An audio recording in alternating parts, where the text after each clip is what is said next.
soit par les chants, par la parole, nous croyons que Dieu va nous parler. Et nous commençons par ce chant qui dit Jésus, tu es l'auteur de ma joie.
Je chanterai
gloire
Bonsoir à tous, j'espère que vous allez bien.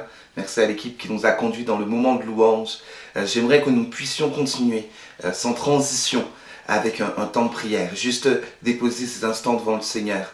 Seigneur Jésus, je te remercie pour ta parole qui va être annoncée. Je te remercie pour ces temps que tu nous permets de vivre, Seigneur, même à distance, derrière un écran, par écran interposé. Seigneur, nous croyons que là où nous sommes, ton esprit est. Merci pour tout ce que tu vas faire au travers de ces moments, Seigneur. Sois béni, sois glorifié.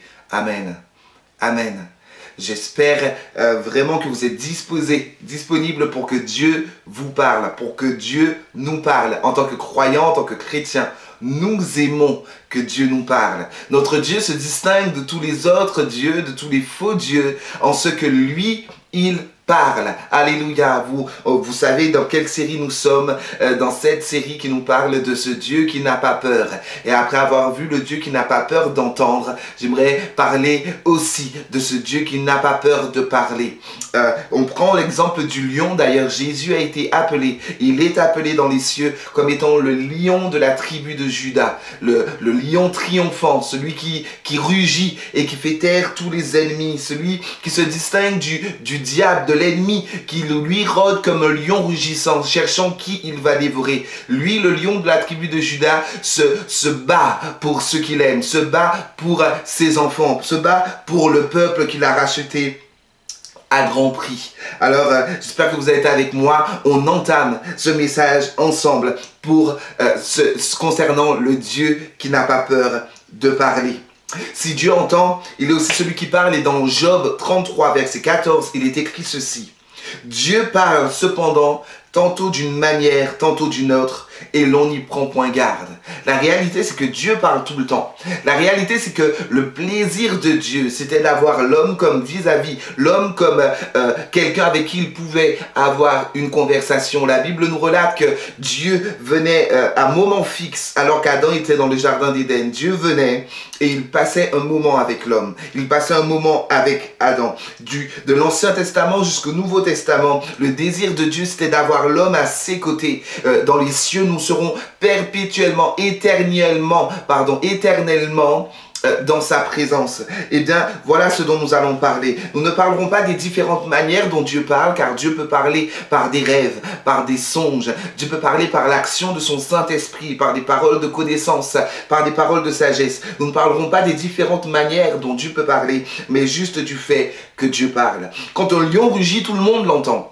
Ceux qui sont de sa horde, de sa meute. Tout le monde entend quand un lion rugit, les proies potentielles. Et d'une même manière, j'aimerais vous dire que quand Dieu parle, ça s'entend. Quand Dieu parle, il y a un résultat. Quand Dieu parle, il y a de l'effet. Et j'aimerais commencer ensemble avec cette première question. Mais quand est-ce que Dieu parle? À quel moment Dieu parle? J'ai noté 3 points. J'ai premièrement défini, et à l'aide de la parole de Dieu, j'ai premièrement remarqué que quand Dieu parle, c'est du haut des cieux, c'est du haut du ciel, du haut de son trône de gloire. Quand Dieu parle, il est positionné comme étant au-dessus de toute chose. Quand Dieu parle, il parle avec autorité, car il est créateur et souverain sur toute chose. Quand est-ce que Dieu parle? Dieu parle premièrement pour instruire et pour faire alliance avec l'homme. Peut-être êtes-vous dans la recherche, une recherche particulière que Dieu puisse communiquer quelque chose à votre vie. J'aimerais vous dire que c'est sa volonté aussi. Parce que quand Dieu parle, c'est pour instruire. Quand Dieu parle, c'est pour faire alliance. C'est Dieu qui est venu chercher Abraham. Alors qu'il ne s'appelait même pas Abraham, mais Abram. Dieu est venu lui parler, l'instruire et faire alliance avec lui. C'est Dieu qui est venu chercher et parler à Moïse. Et du haut du ciel de gloire, il a pu dessiner de son doigt les lettres sur la pierre, sur les lois des 10 commandements qu'il a donnés à Moïse pour faire alliance avec son peuple. Quand Dieu parle, premièrement, c'est pour instruire et pour faire alliance. Dans le verset 36 de Deutéronome 4, il est écrit « Du ciel, il t'a fait entendre sa voix pour t'instruire, et sur la terre, il t'a fait voir son grand feu, et tu as entendu ses paroles du milieu du feu. » Dieu parle d'une position élevée. Mes frères et sœurs, comment cela peut nous encourager et nous instruire, nous faire du bien, de savoir que quand Dieu parle, il est pleinement conscient de toutes les situations, de toutes les conditions, de toutes les événements qui pourraient être. Dieu parle du ciel, Dieu parle d'en haut. Il a comme une position élevée au-dessus de tout. Il y avait cette question qui m'a fait sourire, d'une personne qui, se posant des questions sur Dieu, disait mais peut-être qu'il a quelqu'un qui l'aide. Peut-être que Dieu a quelqu'un qui l'aide parce que de tout faire, ça doit être compliqué. Quand Dieu parle, il a une position que personne ne peut avoir car il est placé au-dessus de tout. Deutéronome 4 nous dit que Dieu parle du ciel, de son trône de gloire et sur la terre. Cela a un effet au milieu du feu. Deuxièmement, j'ai noté que Dieu parle pour se faire connaître, lui et sa volonté. Dieu parle pour faire alliance et pour instruire. Dieu parle aussi pour se faire connaître, se laisser connaître, et lui et sa volonté. Dans le psaume 46, verset 10, il est écrit « Arrêtez et sachez que je suis Dieu. Je domine sur les nations, je domine sur la terre. » Le lion, comme je l'ai dit, le lion de la tribu de Juda, le lion fait référence au héros de tous les animaux, celui qui n'a pas peur, celui qui est empreint d'un courage. Et bien Dieu dit, il est le Dieu, le seul, celui qui domine sur toutes les nations. Quand Dieu parle, c'est pour se faire connaître lui et pour faire connaître aussi sa volonté. Dieu ne parle pas sans laisser l'homme imaginer que Dieu n'est pas au courant. J'aime ce texte, ce passage dans la Bible où Dieu vient sous la forme humaine, il vient se manifester auprès d'Abraham. Et il va parler à Abraham, il va dire laisserai-je Abraham sans savoir ce qui va se passer? Dieu est le Dieu qui avertit, mais nous en parlerons plus tard. Quand Dieu parle, il veut se faire connaître, il veut se révéler au travers de sa parole, au travers de tout ce qu'il peut faire et dire par l'action de son Saint-Esprit. Il veut se révéler et aussi révéler sa volonté. Nous le savons, sa volonté est bonne, agréable et parfaite. Dieu a parlé au travers de Jésus, puisque nous verrons ensemble que Jésus, c'est la parole. Dieu a parlé pour prévenir Abraham de Lot, la situation de Lot. Il fallait qu'Abraham soit tenu au courant et pour qu'il interagisse avec Lot. Dieu parle pour avertir, pour montrer qui il est, ce Dieu d'amour. Ce Dieu d'amour, nombreuses sont les versets qui parlent de l'amour de Dieu. Quand Dieu parle, c'est pour partager son cœur et c'est aussi pour nous faire connaître sa volonté. J'ai noté troisièmement, quand est-ce que Dieu parle? Dieu parle pour agir. Alléluia. Dieu parle pour agir. Jean 1, verset 1, le prologue du livre de Jean, nous dit ceci. Au commencement était le Verbe, et le Verbe était auprès de Dieu, et le Verbe était Dieu. Il était au commencement en Dieu, et tout a été créé par lui. Alléluia. De qui parle-t-on ici? Le Verbe, le Logos, la parole de Dieu. Eh bien, c'est Jésus. Quand Dieu parle, c'est pour agir. Et c'est pour cela que Jésus, lui, a accompli le salut pour toute l'humanité. Quand Dieu parle, c'est pour agir, pour changer une situation. Quand Dieu parle, c'est pour transformer, changer le mal en bien. Quand Dieu parle, je le crois, cela est il est capable de créer des oasis au milieu du désert. Quand Dieu parle, c'est pour agir. Et Jésus, le Logos, le Verbe incarné, est venu accomplir toute la profondeur de la volonté de Dieu au travers de la croix. Donc, quand Dieu parle, c'est pour ces trois raisons. Dieu parle pour instruire, pour faire alliance. Dieu parle aussi pour se faire connaître, lui et sa volonté. Enfin, Dieu parle pour agir. Alors, notre condition de croyant, c'est d'écouter Dieu quand il parle. C'est de lui demander, oh Dieu, parle-nous. Oh Dieu, communique-nous ta volonté. Dis-nous ce que tu attends de nous. Parce que quand tu parles, Seigneur, tu agis et les choses changent. Alors, laissez-moi vous poser cette question et nous trouverons la réponse ensemble. À qui Dieu parle-t-il? À qui Dieu parle-t-il? J'ai noté que Dieu parle à tous. Qu'il veuille écouter ou non, Dieu parle à tous. Le verset de référence était celui-ci. Dieu parle tantôt d'une manière, tantôt d'une autre. Il m'est déjà arrivé de recevoir une parole de Dieu d'un converti, de quelqu'un qui ne croyait même pas en Dieu. Mais Dieu parle à tous car il est capable. Et il est Dieu souverain au-dessus de toutes choses. Il parle par des songes, par des révélations. Certains ont vu des anges venir leur parler. Certains ont vécu des expériences spirituelles magnifiques. Dieu parle à tous, qu'ils croient en lui ou qu'ils ne croient pas. Dieu parle à tous. Dieu parle et j'aime tellement cette parole que nous trouvons dans l'Ancien Testament. Dieu dira à son peuple, venez et plaidez avec moi. Venez et portez votre cause devant moi. Et votre péché, s'il est aussi noir, aussi sale, aussi ténébreux que le cramoisi, il deviendra blanc. Blanc comme la neige. Venez et plaidez avec moi. Dieu parle avec ceux qui veulent l'écouter. Dieu parle avec ceux qui veulent entendre ce qu'il a à dire. Dieu parle aussi à l'adversaire de nos âmes. J'aimerais simplement vous citer ce que nous trouvons dans le livre de Job, alors que on est placé dans une scène particulière là. Dieu montre au diable, à l'ennemi de notre âme. Dieu lui montre à quel point il est fier de son serviteur Job.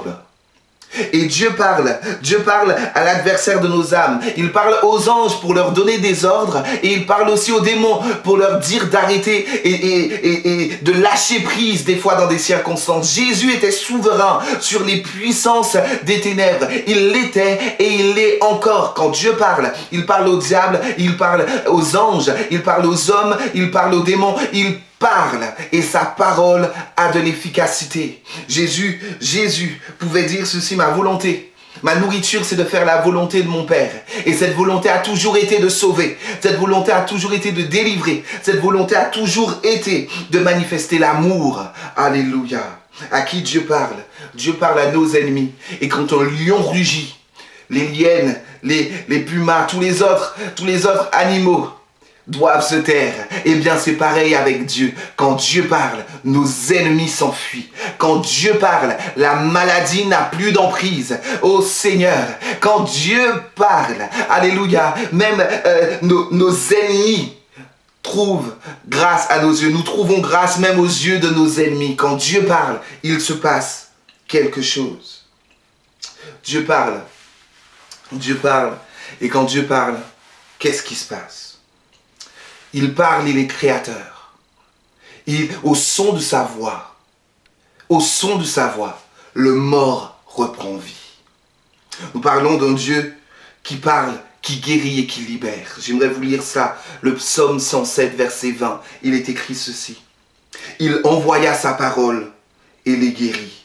Il les fit échapper de la fosse. Quand Dieu ouvre la bouche, la guérison peut prendre place. Quand Dieu ouvre la bouche, alors la maladie s'enfuit.